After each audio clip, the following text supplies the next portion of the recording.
अस्सलाम वालेकुम नाज़रीन, कैसे हैं आप लोग। उम्मीद करता हूँ सब लोग बिल्कुल खैरियत से होंगे। तो आज की वीडियो कुछ थोड़ी सी लॉन्ग है as compared to my usual videos. इसमें आप देखेंगे थोड़ा सा मेरा वीलॉग, और आखिर में मैंने कुछ जो है पुरानी वीडियोस को कंबाइन करके एक लंबी वीडियो बनाई है, ताकि जो लोग जो है एक ही शॉट में सारी वीडियो देखना चाहते हैं उनकी सहूलत के लिए। तो चले आए वीडियो शुरू करते हैं। अगर आपने मेरा चैनल सब्सक्राइब नहीं किया तो प्लीज़ मेरा चैनल सब्सक्राइब कर दें, और अगर आप वीडियो को लाइक करें तो प्लीज़ ज़रूर शेयर करें।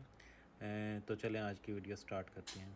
तो इस वक्त मैं अपनी गाड़ी में बैठ चुका हूँ, और ये ज़्यादा दूर नहीं है, मेरे घर से बिल्कुल पास ही है। तो ये आप रास्ते में देख रहे होंगे कि इतना ज़्यादा आज बिज़ी डे नहीं था, इतनी ज़्यादा ट्रैफिक भी नहीं है। और यहाँ पर जो है आपको कुछ ज़्यादा मेरे से घर के पास जो है इतनी ज़्यादा मैं बिज़ी एरिया में नहीं रहता, और क्योंकि मैं ट्रैफिक और शोर को ज़रा अवॉइड करता हूँ। तो आपने ये आपको मैं दिखाऊँ ये जो है मेरा रेडियो, यहाँ पे आपको उर्दू गानों की आवाज़ आ रही होगी। तो यहाँ पे जो है वो एक इंडियन रेडियो स्टेशन है, इसका नाम है रेडियो मिर्ची।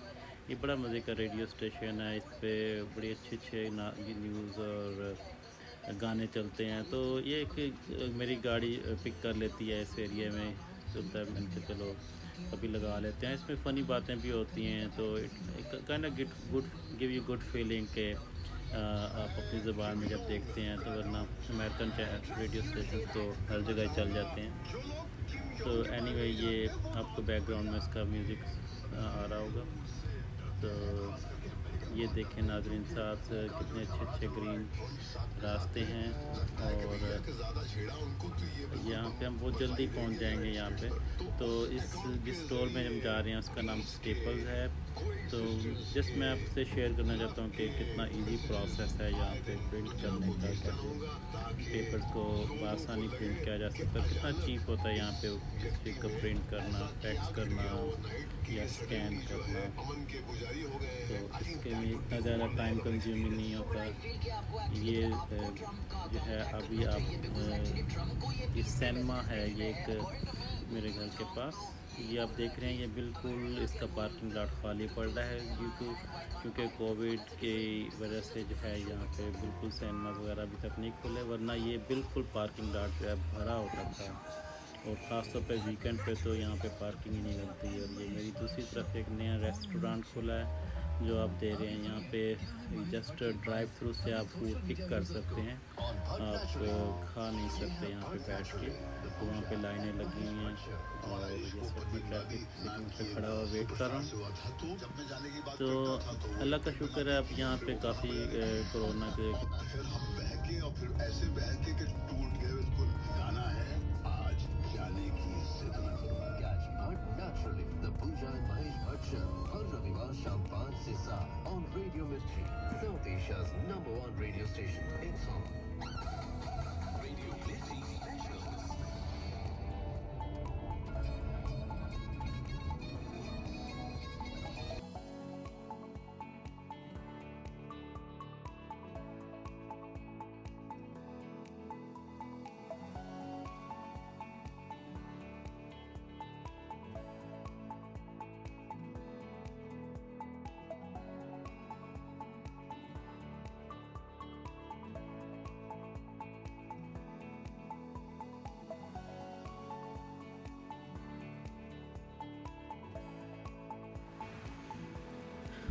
तो ये हम स्टेपल के इस वक्त अंदर पहुंच चुके हैं।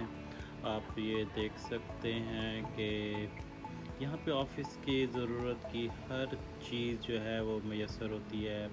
किसी भी आप चीज़ का नाम लें, स्कूल की सप्लाई से लेके ऑफिस में ज़रूरत की हर चीज़ जो है आपको यहाँ पे बहुत आसानी से मिल जाती है। और यहाँ की चीज़ की मुझे बहुत अच्छी जो बात लगी है वो क्वालिटी बहुत ज़्यादा अच्छी होती है। वैसे तो यहाँ बहुत सारे और भी स्टोर्स हैं और ऑफिस की सप्लाई बेशुमार जगहों से मिल सकती है, लेकिन यहाँ पे जो क्वालिटी है वो बहुत अच्छी होती है। और इनकी अक्सर जो है वो डील्स भी होती हैं, और काफ़ी आपको सेविंग भी हो जाती है अगर आप इनका अकाउंट इनके साथ खोलें, और आपको अच्छे खासे पॉइंट्स भी मिलते हैं और आपकी सेविंग हो जाती है। तो आप देख सकते हैं यहाँ पे हर तरह की चीज़ जो है वो बहुत ही आसानी से मिल जाती है। ये आपको डिस्प्ले में नज़र आ रहे होंगे। ये बहुत बड़ा स्टोर है। इस वक्त मैं जल्दी में था सारे स्टोर में, तो मैं नहीं फिर सका। बस ये चंद एक आइल्स में मैं चल के आपको दिखा सकता हूँ कि यहाँ पे क्या क्या है, आपको आइडिया हो जाए कि यहाँ पे क्या क्या चीज़ें जो है वो अवेलेबल होती हैं।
पावर उसकी ऑन की, और इसके बाद जो है जैसे ही आप किसी बाहर से आप शॉप में अंदर आते हैं, तो मैंने ये अपना असूल बनाया है कि मैं आके जो है अल्कोहल रखी हुई है उससे अपने हाथों को जो है वो सैनिटाइज़ करता हूँ। ये 70% अल्कोहल रखी हुई है, इससे मैं अपने लीवर को, इसके हैंडल को और इन सारी चीज़ों को दोबारा से जो है वो सैनिटाइज़ करता हूँ। आल दो के मैं अंदर भी सैनिटाइज़र यूज़ करते हैं, लेकिन जब मैं आता हूँ गाड़ी में मेक श्योर के जो है वो दोबारा से सैनिटाइज़ कर लूँ।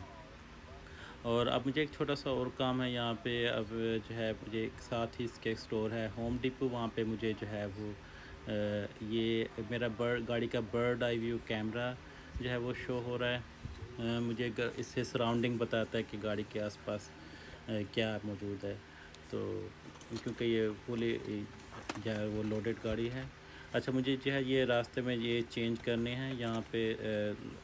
मुझे लॉक रूम का ख़राब हो गया था, मुझे वो मैं कुछ एक्स्ट्रा लॉक लेके आया था कि इन केस के अगर वो लॉक वर्क ना करे तो मैं वो साथ ये लॉक इसके बिल्कुल एक होम डिपो एक हार्डवेयर स्टोर है, वहाँ पे मैं जा रहा हूँ। और मैंने कहा चलें क्यों ना आप मेरे साथ चलें और उस जगह की भी सैर कर लें। तो चलें आपको यहाँ का हार्डवेयर स्टोर भी दिखाते हैं। इसका नाम होम डिपो है और यहाँ पे जो है हर तरह की जो है वो अवेलेबल होती हैं आपको। जो किसी भी चीज़ के अगर होम है आपका, उसमें आपको किसी भी किस्म की चीज़ की ज़रूरत है और आपको कोई मैकेनिकल कोई प्रॉब्लम है किसी चीज़ में, लाइक मोइंग मशीन में हो गई है जैसे कि बाहर रखी हैं स्नो मशीन्स, किसी तरह के भी आपको जहन में हो वो आपको यहाँ पे बहुत आसानी से मिल जाती है। और ये स्टोर की बहुत अच्छी बात यह है कि they are very flexible to return and exchange, unlike very other lot of other shops, you know there is no question ask कि आपको कभी कोई चीज़ आपने रिटर्न कर रही हो, इवन कि आप वो यूज़ भी हो गई है, आप यहाँ पर आकर रिटर्न कर सकते हैं। अब जैसे कि मैंने ये लॉक लिए थे और मुझे ऑफ कोर्स मैंने खोले भी नहीं थे, इवन अगर ये खुले भी होते तो ये फिर भी वापस ले लेते हैं। अब ये देखें कि यहाँ पे सिर्फ 3 लोग हैं, लेकिन फिर भी वो लाइन में खड़े होकर अपनी बारी का वेट कर रहे हैं। ये एक बहुत अच्छी बात है जो कि पाकिस्तान में बिल्कुल देखने में नहीं आती। लोग बिल्कुल वेट नहीं करते अपनी बारी का, और बस हर कोई जो है वो जंप करने की कोशिश करता है। तो लेकिन यहाँ पे पेशेंटली वेट कर रहे हैं, मैं भी वेट कर रहा हूँ। तो अभी वो जैसे ही मेरी बारी आएगी तो उसके बाद जो है मैं वो थोड़ा सा कोशिश करूँगा स्टोर में चल के दिखा सकूँ कि क्या क्या मौजूद होता है। ऑब्वियसली ये बहुत बड़ा स्टोर है, यहाँ पे जो है बेशुमार चीज़ें होती हैं, बहुत ज़्यादा टाइम लग जाता है और बहुत लंबी लाइन होती है पे करने के लिए। तो इसका मज़ीद जो है अगर दोबारा मेरा चक्कर लगा तो मैं आपको फिर मज़ीद इसके सेक्शन भी दिखाने की कोशिश करूँगा।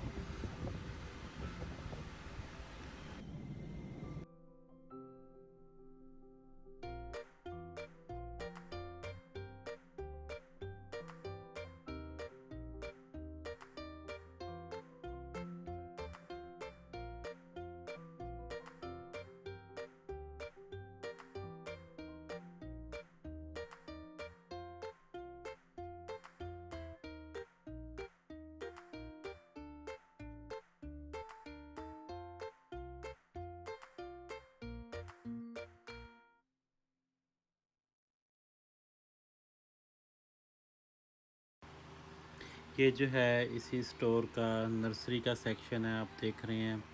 यहाँ पे हर तरह के जो है प्लांट्स अवेलेबल होते हैं मौसम के हिसाब से।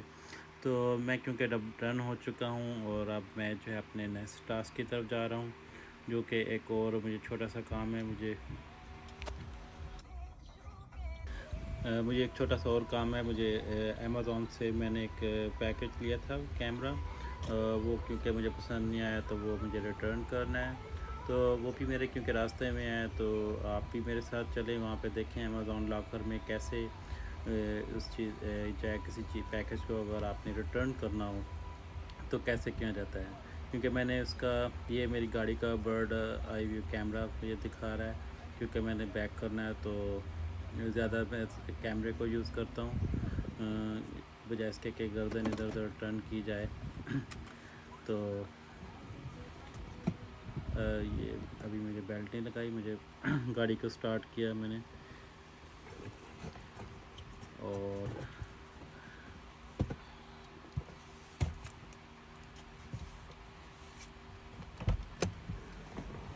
ये जो है ये अमेज़ॉन लॉकर का के सामने मैं खड़ा हूँ।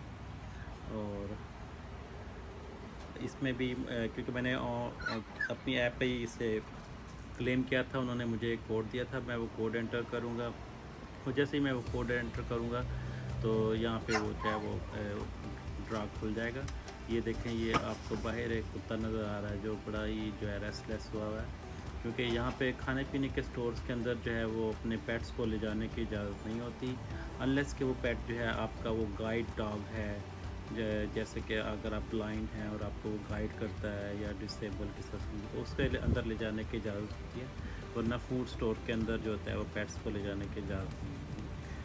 अब देखें, ये मैंने जैसे ही अपना कोड एंटर किया है फ़ोन से निकाल के, तो मुझे जैसे ये फ़ौरन लाकर अपने आप खुल गया।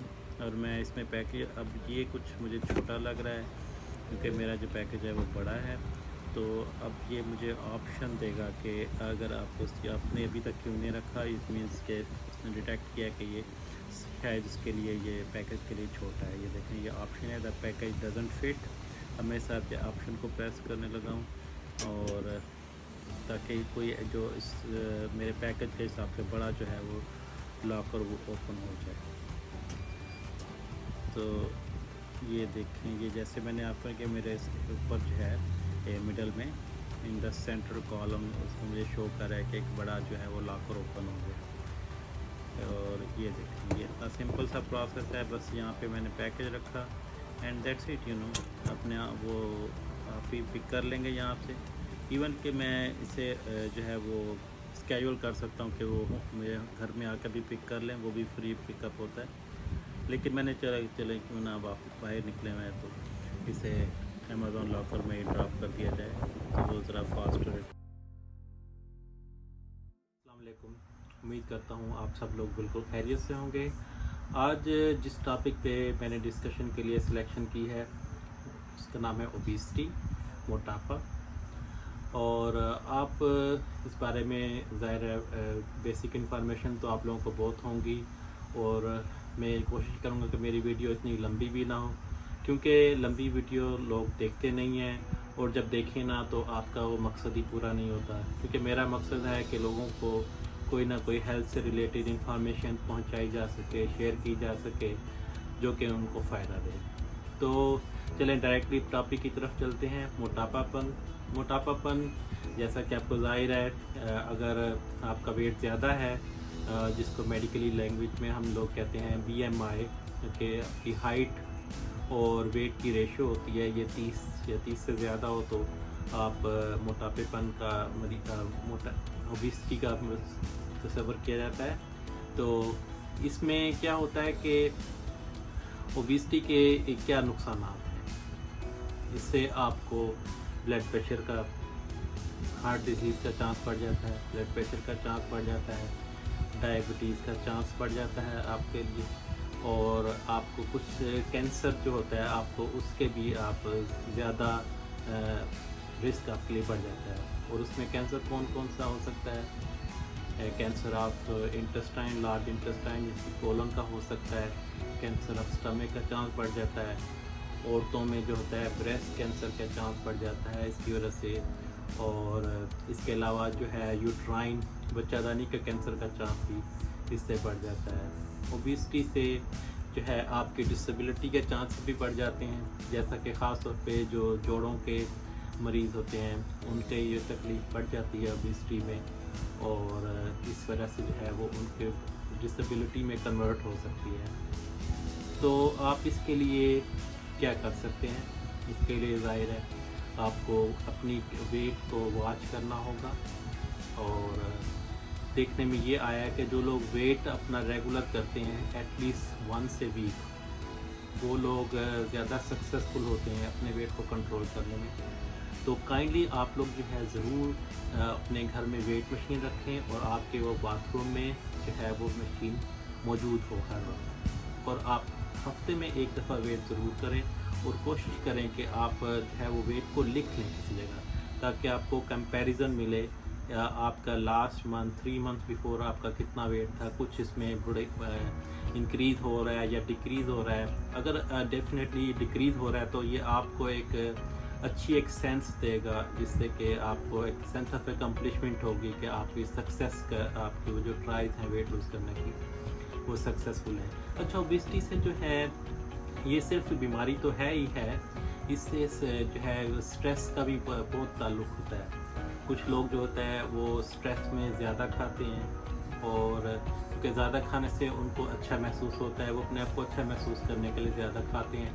ज़्यादा खाने से ओबेसिटी होती है, और फिर ओबेसिटी से स्ट्रेस आपका बढ़ जाता है, तो फिर ये एक विशियस साइकिल चल पड़ता है। तो ये ओबेसिटी जो है ये सिर्फ एक बीमारी नहीं है, इसके कॉस्मेटिक्स भी इफ़ेक्ट हैं। जो लोग ओबीस होते हैं वो लोग डिस्क्रिमिनेट होते हैं, वो लोग अपने वर्क पर इतने प्रोडक्टिव नहीं पाए जाते, और इस वजह से उन्हें जो है डिस्क्रिमिनेशन का शिकार हो जाते हैं। और आल्सो वो जो लोग होते हैं वो अवॉइड करते हैं सोशली डिस्टेंट जो प्लेसेस होती हैं, पार्टी वगैरह पे जाने से। तो एक काइंड ऑफ उनके जहन में एक जो है वो साइकोलॉजिकल उसके वो शिकार हो जाते हैं, और उससे ये उनके लिए एक मज़ीद प्रॉब्लम पैदा कर देती है। जब चूँकि डिप्रेस होता है तो बंदा ज़्यादा खाता है, और जब ज़्यादा खाता है उसका वेट और ज़्यादा बढ़ता है, और जब वेट बढ़ेगा तो फिर चाहे उसे अपना वेट उसके हिसाब से उसका स्टमक का साइज़ बढ़ जाएगा, तो वो उसे फिर और ज़्यादा खाना पड़ेगा। तो कुछ लोगों में देखने में यह आया कि जो है वो ख़ानदानी ओबेसिटी होती है, में इनहेरिटेड होता है, लेकिन ज़रूरी नहीं होता कि आप में अगर जिन फैमिलीज़ में ओबेसिटी है उनमें इनहेरिटेड है। ये ज़रूरी नहीं है कि उनमें वो जीन्स मौजूद हैं जिसकी वजह से ओबेसिटी हो रही है। हो सकता है कि वो लोग जो है अपनी ईटिंग हैबिट्स उन सब की एक जैसी हो सकता है उन सब लोगों का जो फैमिली में मोटे हैं उन सब का लाइफस्टाइल एक जैसा हो। तो ये भी देखने में आया कि अगर आप ओबीज लोगों के साथ ज़्यादा हैंग आउट करते हैं तो आप में ओबिसिटी का चांस ज़्यादा बढ़ जाता है। अगर आप स्लिम और स्मार्ट लोगों के साथ जो अपने वेट के बारे में कॉन्शियस रहते हैं ज़्यादा, आप उन लोगों के साथ ज़्यादा हैंग आउट करते हैं या टॉक करते हैं, उन लोगों की कंपनी में रहते हैं, तो आप most likely to be slim होंगे।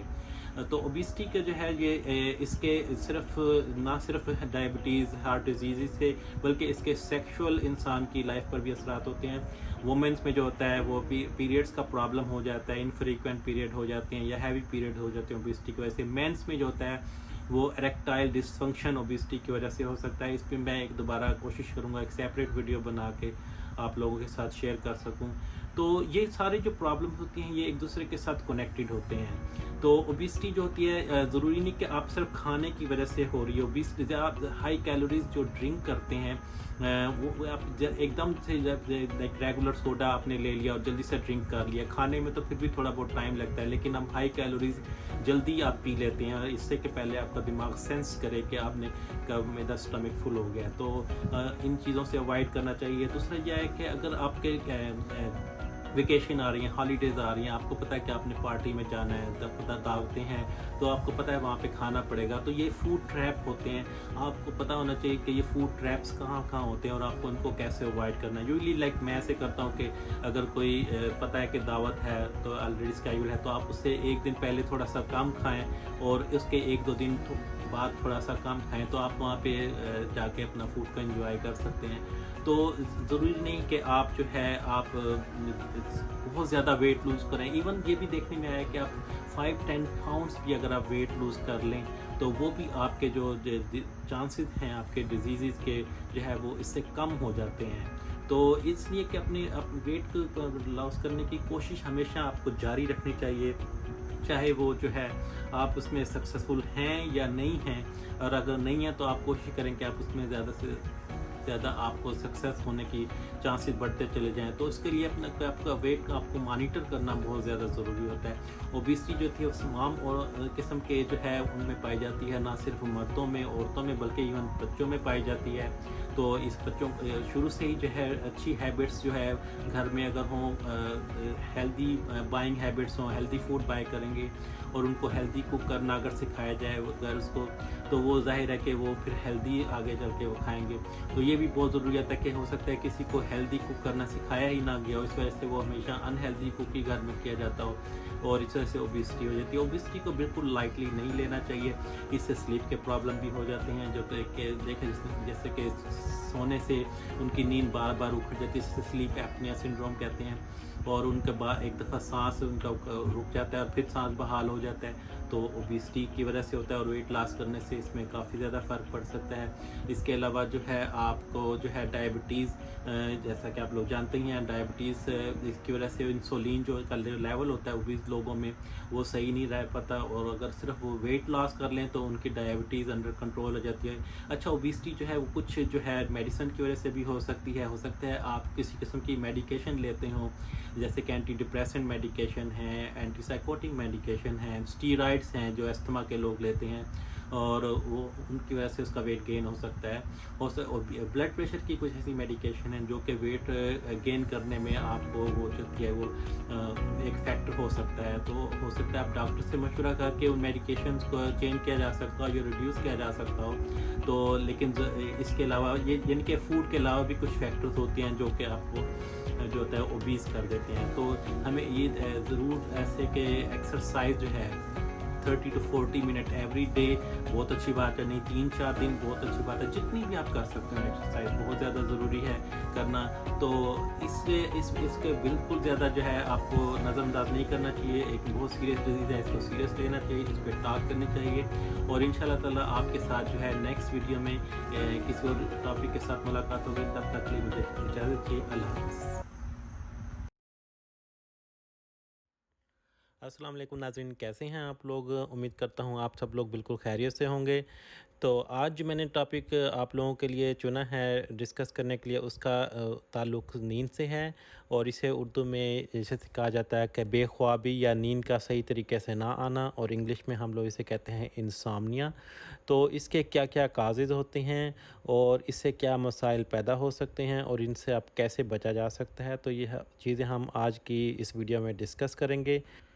तो नींद ना आने की वजह से हमें क्या-क्या मसाइल हो सकते हैं, इनमें जो है चंद मसाइल बहुत इम्पॉर्टेंट हैं, जैसा कि नींद ना आने की वजह से मोटापेपन का शिकार हो सकते हैं, और नींद ना आने की वजह से जो है वो हाइपरटेंशन यानी कि हाई ब्लड प्रेशर का प्रॉब्लम हो सकता है, हार्ट डिसीज़ के चांसेस बढ़ जाते हैं, और डायबिटीज़ भी हो सकती है, और इसके अलावा डिप्रेशन का भी आप में चांस ज़्यादा होता है अगर आपको नींद प्रॉपर तरीके से ना आए। नींद को जो है दो हिस्सों में तकसीम किया गया है।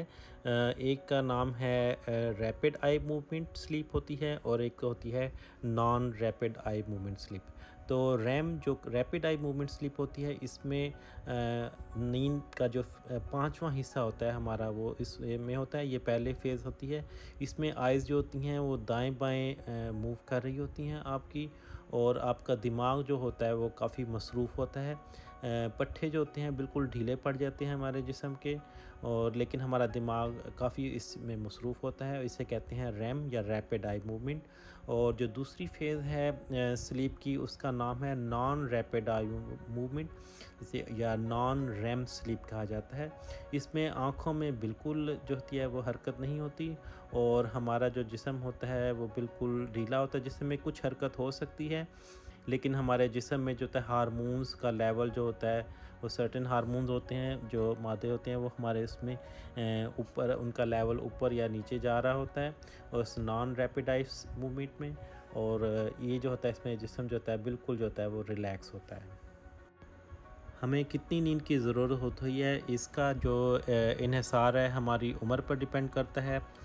जो बहुत छोटे बच्चे होते हैं वो तकरीबन 17 घंटे तक भी एक दिन में सो सकते हैं, और जो ज़रा बड़ी उम्र के बच्चे होते हैं वो तकरीबन 9 या 10 घंटे तक उनके लिए सोना काफ़ी होता है। और ज़्यादातर जो बालिग अफराद होते हैं, जैसे मैच्योर एडल्ट्स मेल जो होते हैं, मेल एंड फीमेल्स, इनमें 7 या 8 घंटे की नींद जो होती है वो काफ़ी होती है। ज़्यादातर बड़े उम्र के लोगों को नींद में इतनी ही दरकार काफ़ी होती है, लेकिन आम तौर पर इस दौरान शब गहरी नींद से एक ही वक्फ़ा देखने में आता है, जो कि आम तौर पर पहले से 3 या 4 घंटे में होता है। यानी कि 3 से 4 घंटे के दौरान आप उठ सकते हैं, और इसके बाद जो होता है वो दोबारा नींद आ जाती है। लेकिन बाज़ वक़्त ये जो दोबारा नींद आने में जो होता है वो थोड़ा टाइम लगता है, और वो थोड़ा सा भी जो वक्फ़ा होता है वो बहुत ज़्यादा लगता है। हम में ज़्यादातर अफराद को जो है 7 से 8 घंटे सोने की बाकायदगी से जो होती है वो ज़रूरत होती है, और इससे ज़्यादा जो सोना है वो बिल्कुल फ़ायदा नहीं देता, और बाज़ लोग तो सिर्फ़ 3-4 घंटे में सोकर भी गुजारा कर लेते हैं। नींद ना आना जो है वो काफ़ी परेशानी का बायस बन जाता है। अगर आप कभी कभार रात को जागते रहें तो अगले दिन थका हुआ महसूस करेंगे, लेकिन इससे आपकी जिस्मानी या ज़हनी सेहत को कोई ज़्यादा नुकसान नहीं पहुंचता। अगरचे बहुत से बेख्वाब रातों के बाद आप महसूस करेंगे कि आप सारा दिन थके हुए होंगे, और आपको दिन में नींद आने लगेगी, और आपको एक जगह कंसंट्रेट करना या फोकस करने में आपको मुश्किल पेश आएगी, और आपको डिसीजन मेकिंग जो है, आपको फ़ैसले करने में भी आपको दिक्कत पेश आएगी, और आप नोट करेंगे कि आप पे एक डिप्रेशन या उदासी सी तारी होगी आपके चेहरे पे। कुछ लोग आपको पॉइंट करेंगे कि आपका चेहरा बिल्कुल फ्रेश नहीं लग रहा, आप डिप्रेस लग रहे हैं, जिसमें एक वजह नींद का आना भी हो सकता है। अगर आप ड्राइविंग करते हैं या भारी मशीनरी हैंडल करते हैं या उन पे काम करते हैं, लाइक क्रेन और दूसरी तरह की हैवी मशीनरी, तो ये जो है नींद का ना आना एक बहुत ख़तरनाक हादसे का बायस बन सकता है। हर रोज़ हर साल जो है लाखों वाक़यात जो होते हैं वो नींद ना आने की वजह से रोड पर होते हैं, कि उन ड्राइवर्स हजरात की जो होती है वो नींद पूरी नहीं हुई होती। नींद ना आने का बहुत ज़्यादा ताल्लुक़ जो है बाज़ लोगों में खाने से भी हो सकता है, यानी कि हम क्या खाते हैं, और इसमें जो है स्पाइसी फूड जो होती है, बहुत ज़्यादा मिर्च मसालों वाली फूड जो है वो हार्टबर्न पैदा करती है बाज़ लोगों को, और उसकी वजह से नींद नहीं आती। और बाज़ का तो बहुत ज़्यादा खा लेना जो है वो भी जो होता है हमारी स्लीप को डिस्टर्ब करता है, क्योंकि बहुत ज़्यादा खाने से जो है हमारा स्टमक जो होता है वो फूड को डाइजेस्ट करने में बिज़ी होता है, और हमें जो होता है वो नींद सही तरीके से नहीं आ सकती। और इसके अलावा जो है अगर कैफ़ीन हो जाती है बाज़ लोगों में सोने से पहले, कई लोग कॉफ़ी पी लेते हैं, इवन कि सुबह के वक्त भी अगर कॉफ़ी पियो उसका असर रात तक भी रह सकता है। एक स्टडी के मुताबिक जो है कैफ़ीन को 6 आवर्स लगते हैं हमारी बॉडी से क्लियर होने में, और इवन कि अगर आपने एक कप शाम के वक्त पिया है और अगर आपकी बॉडी में बाज़ का कैफ़ीन जो है स्लोली वो क्लियर हो रही है किसी वजह से, तो आपके रात तक भी वो सुबह की पी हुई कॉफ़ी का असर रह सकता है।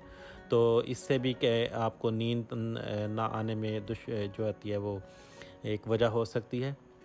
इसके अलावा जो है बाज़ लोग जो होते हैं वो अल्कोहल जो होते हैं ये जो होते हैं उसका वो शराब नोशी जिसे कहते हैं, उसकी वजह से भी जो होती है वो ऐसे देखने में लगता है कि आपको बॉडी रिलैक्स हो गई है, लेकिन शराब नोशी से जो होता है वो आपका जो नेचुरल एक स्लीप का जो पैटर्न होता है वो डिस्टर्ब हो जाता है।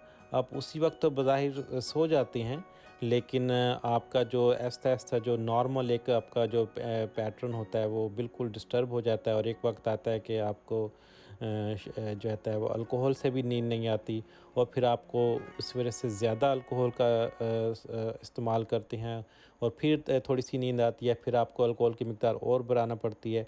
तो ये एक तरह से एडिक्शन को और ज़्यादा लीड कर देता है कि लोग अपनी नींद को पूरा करने के लिए ज़्यादा से ज़्यादा जो है अल्कोहल का इस्तेमाल करते हैं। तो ये तो बिल्कुल वाज़ह है कि जो है शराब हमारे इस्लाम में भी बिल्कुल हराम करार दिया गया है, और मेडिकली भी जो है ये जो है आपकी नींद को बिल्कुल डिस्ट्रॉय करके रख देती है। सोने से पहले बहुत ज़्यादा मशरूबात, लिक्विड्स और ड्रिंक्स लेने से जो है आपको बाथरूम जाने के लिए उठना पड़ता है, और इससे भी आपकी स्लीप डिस्टर्ब हो जाती है। तो कोशिश करें कि सोने से 4 से 6 घंटे पहले जो है आप कोई इतना ज़्यादा जो है वो ड्रिंक पानी या कोई किसी किस्म के मशरूबात जो है वो कम कर दें या ना पिएँ। तो कोशिश करें कि आप सोने से 3-4 घंटे पहले खाना खा लें, और बहुत ज़्यादा हैवी खाना खाकर मत सोने जाएं। एक और जो बहुत ही ज़रूरी वजह है जिसकी वजह से लोगों को नींद नहीं आती वो होता है पेन। जिस्म में किसी किस्म का भी दर्द हो, ख़ास तौर पे जोड़ों का दर्द हो, या सर दर्द हो, या कमर में दर्द हो, इस वजह से जो है बाज़ लोगों को नींद नहीं आती। और स्टडी से ये भी ज़ाहिर हुआ है कि नींद ना आने की वजह से ये पेन और ज़्यादा बढ़ जाता है, और आपको पहले नींद नहीं आ रही होती है और फिर ये और पेन बढ़ जाता है, और फिर नींद नहीं आती और पेन और बढ़ जाता है। और इस तरह वो लोग जो है वो पेन किलर यूज़ करना शुरू करते हैं, और पेन किलर भी जो होता है आहिस्ता-आहिस्ता वो असर जो होता है अपना दिखाना छोड़ देते हैं। तो इसका एक आसान हल ये भी हो सकता है कि आप जो है गरम जो है वो वार्म पैड्स अगर आप जोड़ों पर रखें, बाज़ लोगों को उनसे फ़ायदा होता है, या बाज़ लोगों को जो होता है वो वार्म शावर जो होता है सोने से पहले लेने से जो होता है उनकी बॉडी रिलैक्स हो जाती है और वो अच्छे तरीके से सो सकते हैं। तो इस सूरत में जो होता है जो तकलीफ़ है जो जो दर्द की वजह है वो आपको कंट्रोल करनी चाहिए अपने मुआलिज के मशवरे से, ताकि आप की नींद में एक ये रुकावट ना पैदा करे। नींद ना आने की एक और जो बड़ी वजह होती है वो होती है रेस्टलेस लेग सिंड्रोम, जिसमें कि टांगों में एक बेचैनी की कैफियत रहती है। ये जो रेस्टलेस लेग सिंड्रोम है ये इसका जो रेशो है ये वो मर्दों की निस्बत औरतों में थोड़ी ज़्यादा होती है। और ये आप सारी रात जो होता है अपनी टाँगों में अब बेचैनी महसूस करते हैं। और ये जो होता है इस डिज़ीज़ को हार्ट डिज़ीज़ से रेस्टलेस लेग सिंड्रोम का गहरा ताल्लुक जो है वो हार्ट डिज़ीज़ से भी है और डिप्रेशन से भी है। और अगर आप कोई इस बीमारी समझते हैं कि आपको ये है, तो इसका जो है बाज़ लोगों में तो सिर्फ़ शावर लेने से, वार्म शावर लेने से ये ठीक हो जाता है, या टाँगों को मसाज करने से जो होती है उनकी ये जो रेस्टलेस लेग सिंड्रोम जो कम हो जाती है। अगर अगर आप कैफ़ीन का इस्तेमाल करते हैं, तो जैसे कि पहले मैंने कहा कैफ़ीन बिल्कुल नहीं इस्तेमाल करनी चाहिए सोने से पहले। और तंबाकू नोशी जो है बाज़ लोगों में ये रेस्टलेस सिंड्रोम का काज़ होती है। तो अगर ऐसा है तो तंबाकू नोशी को क्विट करके देखें। और अगर फिर भी आराम नहीं आता तो डेफ़िनेटली इसकी जो होती है बहुत अच्छी मेडिसिन मौजूद है। आप अपने डॉक्टर से रब्ता करें, वो आपको इसकी जो मशहूर मेडिसिन है वो आपको इस्तेमाल करवा सकते हैं, जिससे ये प्रॉब्लम दूर हो सकता है। नींद ना आने की एक और जो बड़ी वजह होती है वो डिप्रेशन होती है। जब इस डिप्रेशन का जो रेशो है अगेन मेंस की निस्बत जो है वुमेंस में ज़्यादा है। और डिप्रेशन की वजह से बाज़ लोगों को नींद नहीं आती, और नींद ना आने की वजह से डिप्रेशन हो जाता है। तो एक ये विशियस साइकिल चलता रहता है। Depression leads to lack of sleep and lack of sleep leads to depression. तो इस साइकिल को ब्रेक करने के लिए जो है आप अपने प्राइमरी केयर डॉक्टर या साइकेट्रिस्ट से रब्ता कर सकते हैं। और कुछ बाज़ात अगर आप ऑलरेडी एंटी डिप्रेसेंट लेते हैं, और वो एंटी डिप्रेसेंट जो होती हैं वो भी स्लीप आपकी डिस्टर्ब कर सकती हैं।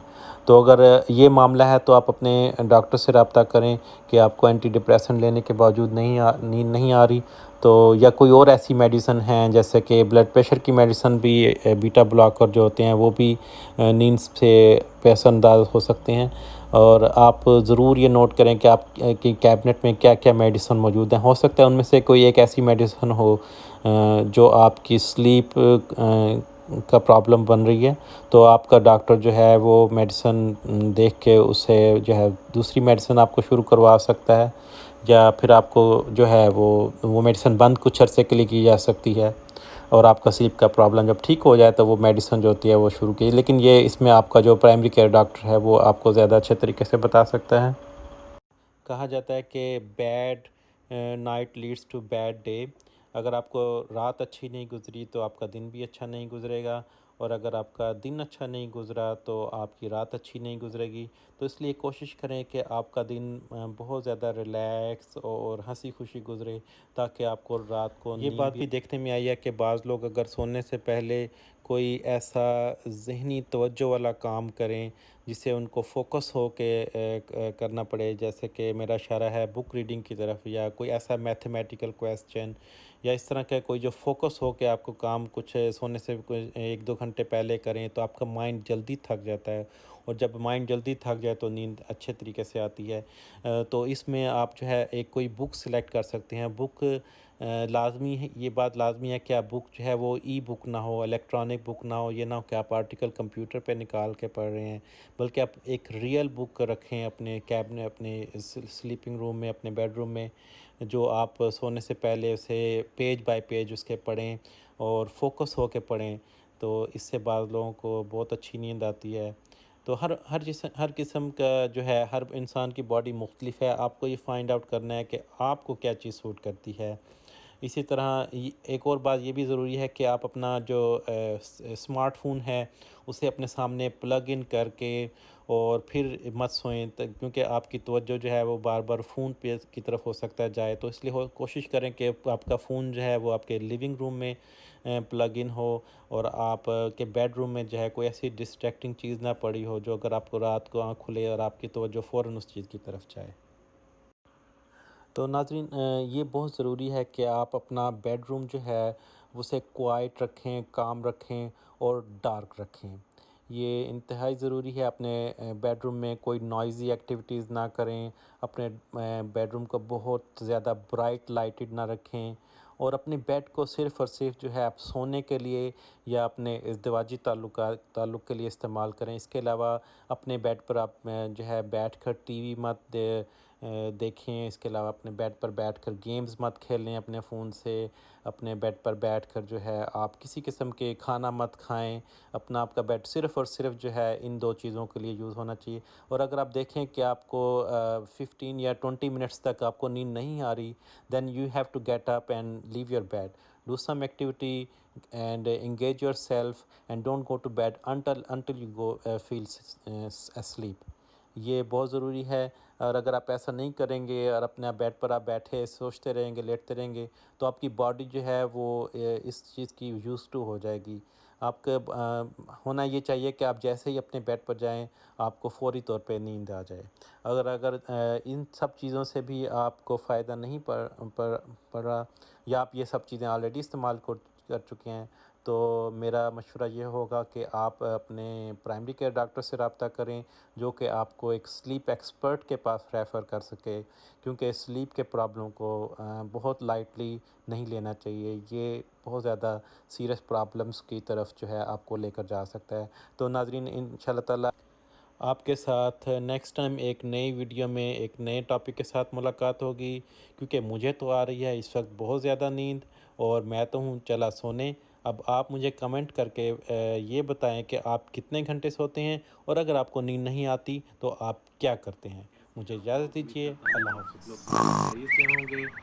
तो अगेन आज जो मैंने टॉपिक आपके लिए सिलेक्ट किया है उसका नाम है रेस्टलेस लेग सिंड्रोम। तो इसमें मैं आपको जो है थोड़े से वक्त में जितनी इन्फॉर्मेशन दे सकता हूँ वो देने की कोशिश करूँगा, क्योंकि होता ही है कि किसी भी टॉपिक पे आपको थोड़ी सी आपकी तवज्जो दिलाना मकसद होता है। और इसके बारे में अगर आपको मज़ीद इन्फॉर्मेशन चाहिए हो तो डिटेल से ज़ाहिर है आप लोग ऑनलाइन जाके या अपने मालिक से पूछ सकते हैं। तो आपको थोड़ा सा उसके बारे में एक प्रीव्यू देना और उसको बेसिक इन्फॉर्मेशन देना मकसद होता है इस वीडियो का, क्योंकि लंबी वीडियो जैसे मैंने पहले कहा था लोग देखना पसंद नहीं करते, और वीडियो जितनी छोटी हो 4-5 मिनट की तो आसानी से लोग देख सकते हैं और उस पर अपनी राय का इज़हार कर सकते हैं। तो जो आज का टॉपिक है वो रेस्टलेस लेग सिंड्रोम है। इसमें होता ये है कि टांगे जो हैं ये बड़ी बेचैनी में महसूस होती है, और रात को अक्सर ऐसा देखने में आता है टांगे बेचैन मूव करते रहते हैं ये हज़रात जब इन्हें आराम का होता है। तो इसमें इसकी जो अलामात में इसके अलावा जो है पूरी बॉडी भी मूव कर सकती है, और देखने में ये आया है कि ये औरतों में इस चीज़ का तनासुब मर्दों की निस्बत थोड़ा सा ज़्यादा होता है। और इसके अलावा जो है इसकी काजेज़ जो हैं वो बहुत इम्पोर्टेंट हैं। इसमें एनीमिया हो सकता है, ब्लड की जो खून में आयरन की कमी हो सकती है। इसके अलावा जो है ये किसी सीरियस बीमारी यानी कि गुर्दों के ख़राब होने की वजह से भी हो सकती है। और इसके अलावा जो है ये जिस्म में कोई हार्मोन इम्बैलेंस को भी अलामात हो सकती हैं। तो इसको नज़रअंदाज करना एक अच्छी बात नहीं होगी। अगर किसी को इस चीज़ की तकलीफ़ है तो ज़रूर अपने डॉक्टर से रब्ता करें। तो लेकिन कुछ चीज़ें जो हैं आप अपने तौर पे घर में ख़ुद कर सकते हैं और जो लोगों को आराम देती हैं। उसमें टांगों को सोने से पहले पानी में भिगोए रखना, कुछ लोगों को इससे फ़र्क पड़ता है नीम गर्म पानी में। इसके अलावा जो है कुछ लोगों को शावर लेने से, ठंडा या हॉट शावर लेने से लेकर अगर सोएं तो उनको आराम महसूस होता है। कुछ लोगों को है टांगों पर कुछ किस्म के ऑयल या किस्म का मसाज करने से उनको इस चीज़ से फ़र्क महसूस होता है। तो इसमें आपको फाइंड आउट करना है कि आपको अगर ये है तो आपको किस वजह से इससे आराम आता है, और फिर आप जाकर अपने डॉक्टर से इस चीज़ को डिस्कस कर सकते हैं। और इसके अलावा जो है जब आप डॉक्टर पर जाने से याद आया कि जब आप डॉक्टर के पास जाएं तो कोशिश किया करें कि आप अपने जो सवालात पूछने होते हैं वो सवाल आप जो है किसी पेपर पर लिख कर जाया करें। क्योंकि होता यह है कि जब लोग हमारे पास आते हैं तो वो एक दो सवाल उनके जहन में होता है वो पूछ लेते हैं, लेकिन फिर घर जाके वो जो है वो गालें करते हैं या दोबारा स्पेशली वो आते हैं सवाल पूछने के लिए। तो इसलिए हम रेकमेंड करते हैं कि आप मरीज़ है अपने सवाल जो उसने अलामत से के मतलब पूछने हैं कि क्या इसके बारे में, इस बीमारी के बारे में लिटरेचर मौजूद है, मुझे कितना अच्छा आराम लगेगा, किस किस्म के टेस्ट मैं करवा सकता हूँ, और इसके अलावा मैं ख़ुद इसके तौर पे क्या कर सकता हूँ, ये चीज़ मुझे खानी चाहिए, ये जिस तरह के जो भी सवालात हों वो जो है आप लिख कर कागज़ पर पहले रख लें, और वो जब डॉक्टर आए तो आप वो पर्चा आपके सामने हो, ताकि आपको आसानी रहे जो भी आपने सवाल पूछना है डॉक्टर से। तो इस रेस्टलेस लेग सिंड्रोम से जो है इस बचने के लिए ये कुछ होम रेमेडीज़ मैंने आपको बताई थी। इसके अलावा भी अगर इससे आराम ना आए तो आपको डॉक्टर किसी किस्म की मेडिसिन पे डाल सकते हैं जो कि आपको इसमें आराम में मदद दे सकती हैं, क्योंकि ये जो है ये सिर्फ साइकेट्रिक बीमारी नहीं है। एक ब्रेन में एक हार्मोन होता है जिसे कहते हैं डोपामीन, उसके इम्बैलेंस से ये होती है। तो इस किस्म की मेडिकेशन पे आपको डाला जाता है जो कि डोपामीन का जो है आपका लेवल उसको वो नॉर्मल कर दे। तो बाज़ लोगों को बहुत जल्दी आराम आ जाता है, बाज़ लोगों को कुछ अरसे से के बाद आराम आता है, बाज़ लोगों को बिल्कुल आराम नहीं आता। तो ये बीमारी जो है वो नींद में आपके खलल पैदा कर सकती है, इसलिए बहुत ज़रूरी है कि आप इसको जो है एड्रेस करें प्रॉपरली। और इसके अलावा जो है ये एक छोटा सा टॉपिक था, इसके अलावा नेक्स्ट टॉपिक पर आपसे फिर मुलाकात होगी। तब तक के लिए आप लोग इजाज़त करता हूँ, सब दीजिए। लोग बिल्कुल खैरियत से होंगे। तो आप देख रहे हैं प्रोग्राम डॉक्टर जहांदेव के साथ इन अमेरिका। तो जैसा कि पहले मैंने आपसे पिछली वीडियो में भी कहा था कि ये छोटी सी वीडियो बनाने का मकसद होता है कि आपकी नज़रों से वो मालूमात गुजारना जो कि आप बिल्कुल भूल चुके होते हैं, या जो आपको याद नहीं होती हैं, या आपको याद दहानी कराना होता है मकसद। और छोटे से वक्त में सिर्फ उन जब मेडिकल के जो इश्यूज़ होते हैं वो थोड़ी सी उनको आपको झलक दिखाना होता है। इसके बारे में बिल्कुल कंप्लीट मालूमात जो है ये आपको यकीनन आपका डॉक्टर दे सकता है। तो आपके सिर्फ वो आपके एक नोटिस में लाना होता है ये थोड़ी सी इंफॉर्मेशन। और आज जो आप टॉपिक सेलेक्ट किया है डिस्कशन के लिए, इसका नाम है हिर्सुटिज्म, जिसे आमतौर पे कहते हैं बालों का आ जाना ऐसी जगह पर जहाँ पर यूजली तौर पे बाल नहीं होते। आमतौर पे ये ऐसा फेस के साथ होता है कि फेस पर बाल आ जाते हैं। और इसके अलावा जो होता है फेस में भी ख़ास तौर पे जो एरिया जो लिप्स के ऊपर होते हैं या चीक्स पर होते हैं, और ये यूजली तौर पे औरतों में ऐसा जो होता है ये ज़्यादा होता है, और मर्दों में भी ये ऐसी इस बीमारी की अलामात हो सकती हैं। तो इसके जो काजेज़ हैं वो हैं एक हार्मोन जो होते हैं, ख़ास तौर पे जो मर्दों के जो वाले हार्मोन्स होते हैं वो औरतों में उनका तनासुब बढ़ जाता है, और उसकी वजह से जो है ये इनमें ये शिकायत हो सकती है। और इसके अलावा जो है इसमें एक डिज़ीज़ होती है जिसे कहते हैं पॉलीसिस्टिक ओवेरियन सिंड्रोम। इसका मैं डिस्क्रिप्शन थोड़ा सा अपने जिसमें भी दे दूँगा वीडियो के नीचे। और पॉलीसिस्टिक ओवेरियन सिंड्रोम जो होती है ये एक ओवरीज में जो होता है इससे छोटे छोटे से सिस्ट बन जाते हैं, और वो जो सिस्ट होते हैं उनकी वजह से जो होता है वो हार्मोन जो होते हैं वो ओवरीज जो पैदा करती हैं उनका वो जो तनासुब जो होता है वो चेंज हो जाता है, और जिसकी वजह से जो है वो औरतों में ये हिर्सुटिज्म की अलामात आ जाती हैं। अच्छा, ये जो है हिर्सुटिज्म बहुत इसके जो होते हैं वो साइकोलॉजिकली जो होते हैं जो असरात हो सकते हैं, उसमें से थोड़ा डिपेंड करता है कि कितनी है हिर्सुटिज्म। अगर बहुत मामूली सी है तो जस्ट वो थोड़ी सी अनोइंग होती हैं, और लेकिन अगर बहुत ज़्यादा हो तो ये कम्प्लीटली जो है वो एक सोशली आपको डिसेबल कर देती है, ये जो तकलीफ होती है, और इसको बिल्कुल नज़रअंदाज नहीं करना चाहिए। तो जैसा कि मैं बता रहा था कि पॉलीसिस्टिक ओवेरियन सिंड्रोम जो होती है ये औरतों में हो सकती है, जो एक वन ऑफ द काज हो सकता है इस बीमारी का। और इसमें जो होता है वो ओवरीज में जो होता है हार्मोन्स जो होता है वो इम्बैलेंस हो जाता है ब्लड में, और उसकी वजह से ये हो सकती है। और इसके बारे में टेस्ट मौजूद हैं जो कि आपके डॉक्टर जो वो करवा सकते हैं, उसके इससे इस बारे में पता चलाया जा सकता है कि अगर वो बीमारी एग्जिस्ट करती है। तो इसमें जो दूसरी अलामात हो सकती हैं वो मेंसेस जो मेंस्ट्रुअल इरेगुलरिटीज़ हो सकती हैं, और क्योंकि जो ओवरीज होती हैं वो हर महीने जो होता है वो उसमें जो नॉर्मल एक साइकिल से नहीं गुजरती, इस वजह से ये ड्यू टू द सिस्ट जो पैदा हो जाते हैं ओवरीज में, तो उस वजह से ये मेंस्ट्रुअल इरेगुलरिटीज़ भी होती हैं।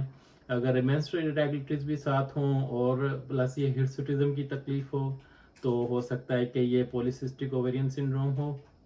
ये आमतौर पे जो ओवरवेट औरतें होती हैं, जो ओबीज होती हैं, उनमें हो सकती है। और इसके अलावा जो होता है, इसका जो दूसरा जो इम्पोर्टेंट काज है वो है इडियोपैथी, यानी कि इसकी कोई वजह नहीं होती कि ये क्यों है।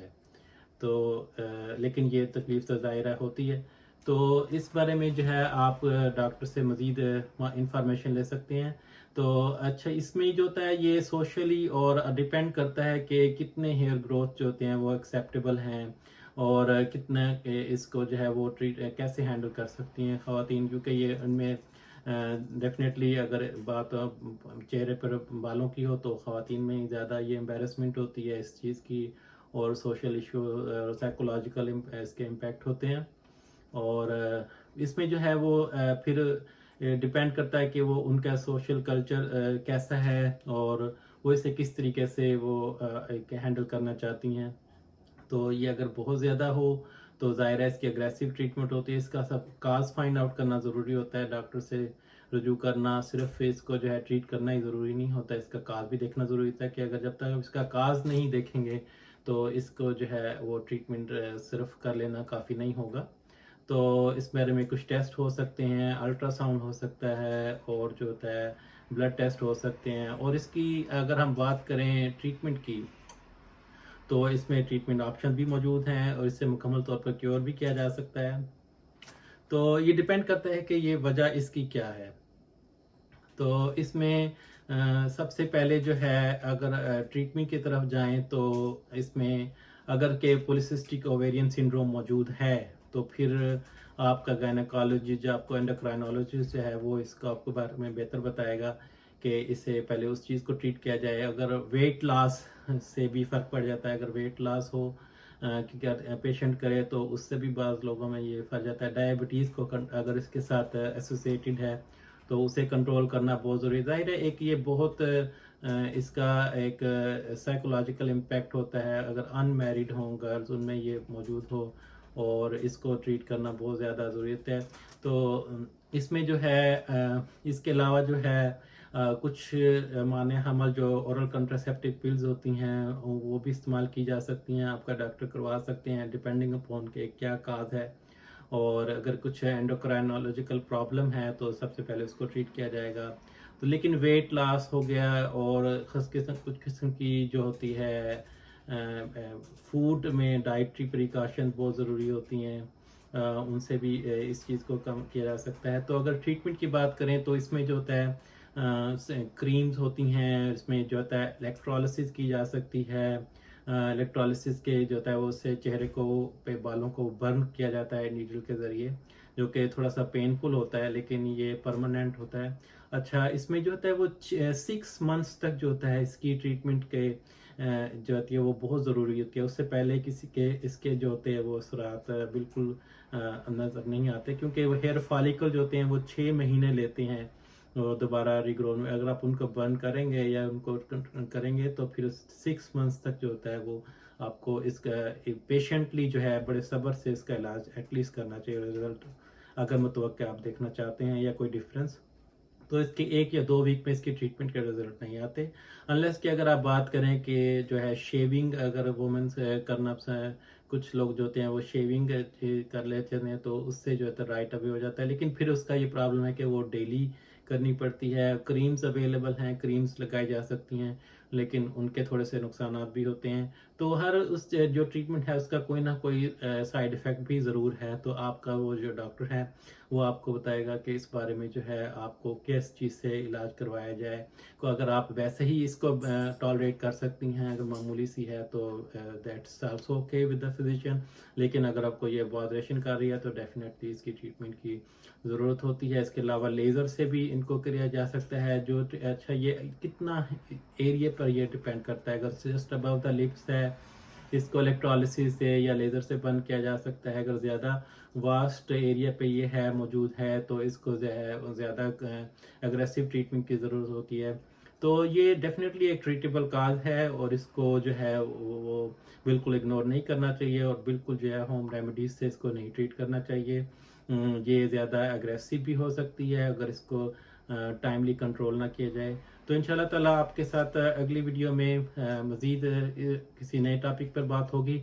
और मेरा कमेंट सेक्शन ओपन है, अगर आपको किसी किस्म का क्वेश्चन हो या किसी और टॉपिक पे आप जो है डिस्कस करना चाहते हैं तो प्लीज़ जो है अपने कमेंट सेक्शन में अपनी राय का इज़हार करें कि किस टॉपिक पे आप नेक्स्ट मेरी वीडियो जो है वो देखना चाहते हैं। तो तब तक के लिए मुझे इजाज़त दीजिए। अल्लाह हाफ़िज़।